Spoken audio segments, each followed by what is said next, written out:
Vamos ver então quais as finalidades dessas cidades e como funcionavam. Então a Bíblia diz: falou mais o Senhor a Moisés, dizendo: fala aos filhos de Israel e diz-lhes: quando passares então o Jordão, depois que estiverem na terra prometida, a terra de Canaã, fazei então com que vos estejam à mão cidades que sirvam de cidades de refúgio. Então Deus dá um motivo para que ali se acolha o homicida que feria alguma alma por erro.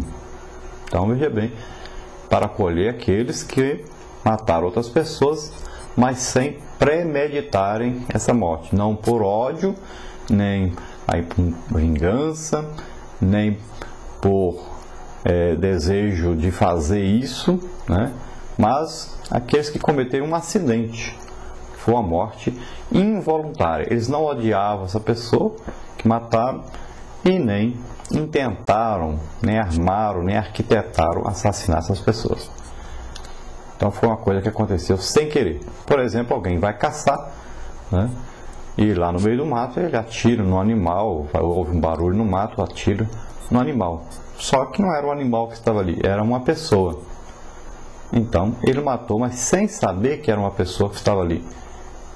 Então os parentes às vezes vão correr atrás dele para matá-lo porque ele matou o seu parente. Mas ele então foge para uma dessas cidades para se livrar de morrer. Então lá ele vai ser julgado e a sua condenação, apesar dele ser inocente, ele vai ter uma condenação, que é ficar na cidade de refúgio. E ali tinha um prazo. Ele ficaria ali até o sumo sacerdote morrer. Quando o sumo sacerdote morria, ele ficava livre para voltar à sua cidade, ao seu povo, sem sofrer nenhum ataque por parte dos parentes daquele que ele havia matado. Então ele estava livre da culpa. Isso tem todo um significado para nós. Lembremos que Jesus, né, o nosso sumo sacerdote, ele morreu por nós. Ele levou a nossa culpa sobre ele. Então, diante de Deus, nós nos tornamos santificados, perdoados todos os nossos pecados, porque Jesus, o sumo sacerdote, deu a vida por nós na cruz do Calvário. Glória a Deus. Então, a estas cidades, Deus diz: vos serão por refúgio do vingador do sangue, para que então o homicida não morra até que esteja perante a congregação para juízo. E das cidades que derdes, haverá 6 cidades então de refúgio. As cidades que derdes, para quem? As cidades que os israelitas deveriam repartir entre os levitas, entre o sacerdócio, né? Os levitas representavam então o sacerdócio no meio de Israel. E as cidades que eles fossem herdar, dentre essas cidades, eles herdariam então 6 cidades que seriam cidades de refúgio para exatamente essas pessoas que cometeram um erro fatal sem terem culpa por esse erro fatal. Então Deus diz aí no mesmo capítulo 35 para Moisés, ele diz então que 3 dessas cidades dareis daquém do Jordão, ou seja, de um lado do Jordão. Se você olhar no mapa, 3 de um lado.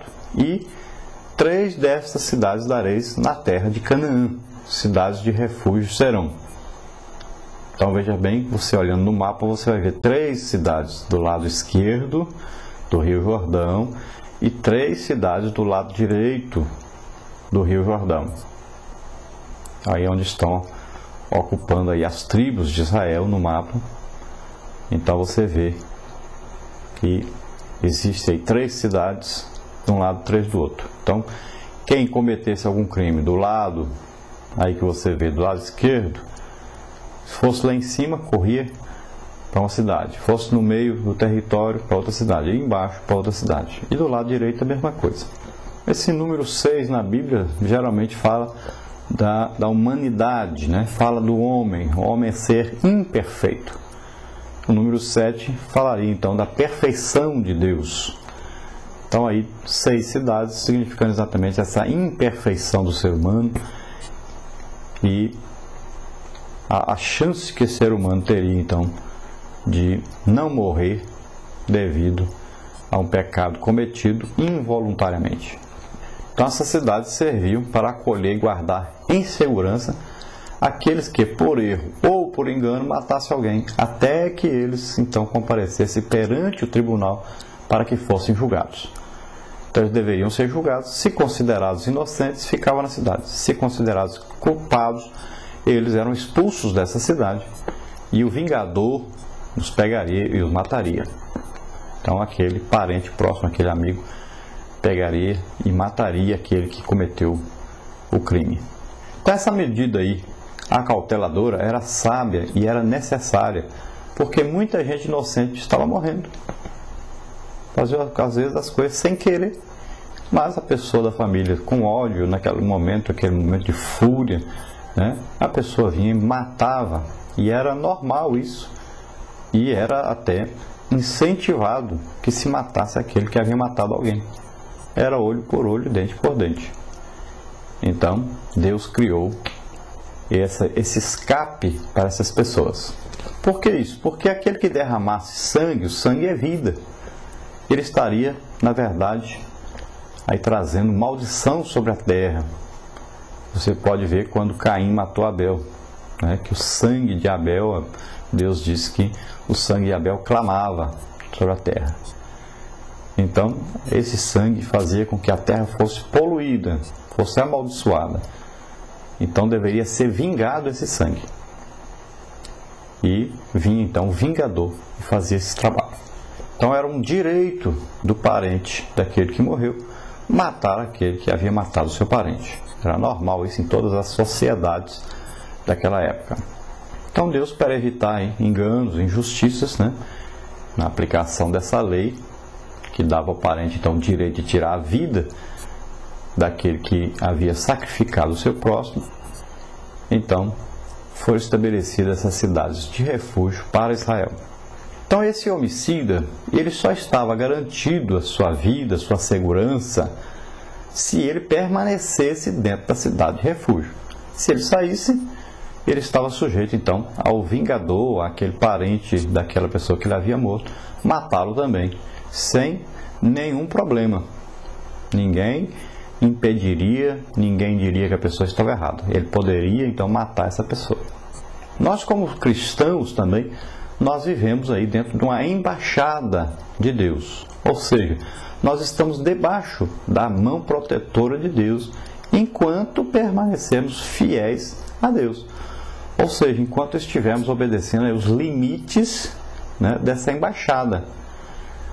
Como é que funciona a embaixada? Por exemplo, se nós tivermos uma embaixada do Brasil nos Estados Unidos, num daqueles estados onde tiver pena de morte, se nós cometemos ali um delito, onde aquele estado, a lei diz que a pena de morte está sujeita àquele que cometer esse tipo de delito, se nós corremos e entrarmos dentro da Embaixada do Brasil, então dentro da Embaixada do Brasil existem normas, existem leis que não permitem que a pessoa seja condenada à morte, porque as leis do Brasil não condenam ninguém à morte.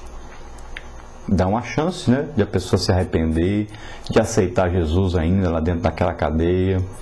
Ele pode ser totalmente transformado, pode morrer de velho ali, mas ele teve a sua chance de ter um conserto com Deus, de ter um conserto, às vezes até com a família daquele que morreu. E ele pode ser justificado diante de Deus. Diante dos homens não, ele está condenado pela lei do país, né? Mas não diante de Deus. Ele foi absolvido porque teve um legítimo arrependimento. Então, se a pessoa está dentro da Embaixada do Brasil, está sujeito às leis do Brasil e não dos Estados Unidos.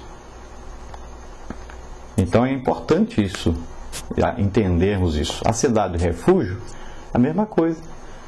Se a pessoa estava dentro dos limites da cidade, o vingador que estava lá fora querendo matá-lo, não poderia matá-lo. Assim é a nossa vida cristã. Se nós estivermos debaixo da mão poderosa de Deus, cobertos com o sangue de Jesus, né? Ou seja, estamos fiéis a Deus, estamos vivendo de maneira que a Bíblia nos ensina, estamos em comunhão com Deus. O maligno, que é Satanás, que está lá fora dessa proteção de Deus, ele está ali para matar, roubar e destruir a nossa vida. mas ele não nos toca, porque nós estamos na embaixada, estamos diante da proteção de Deus, que a Bíblia diz que o anjo do Senhor acampa ao nosso redor e nos livra de todo mal. Então estamos protegidos, mas não saia fora dessa embaixada de Deus, dessa proteção de Deus. Não cometa pecado, não fique aí no pecado, porque se você sair fora, você estará sujeito então a Satanás, ao domínio de Satanás sobre a sua vida. Então não saia fora, fique dentro da cidade de refúgio de Deus, debaixo da proteção de Deus. Permaneça fiel a Deus. Glória a Deus.